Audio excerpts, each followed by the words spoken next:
सूरा यासीन की फजीलत। कुरान का दिल। रसूलुल्लाह सल्लल्लाहु अलैहि वसल्लम ने फरमाया, हर चीज का एक दिल होता है और कुरान का दिल सूरा यासीन है। गुनाहों की माफी।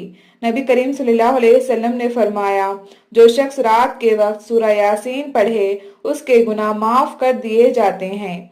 मुश्किल वक्त में आसानी। सूरा यासीन की तिलावत से मुश्किलात दूर होती हैं और दिल को सुकून मिलता है। मरते वक्त सुकून। अगर किसी के आखिरी वक्त में सूरा यासीन पढ़ी जाए तो उसकी रूह आसानी से निकल जाती है। हाजात की कबूलियत। सूरा यासीन की तिलावत जायज़ हाजात के पूरा होने का जरिया बनती है।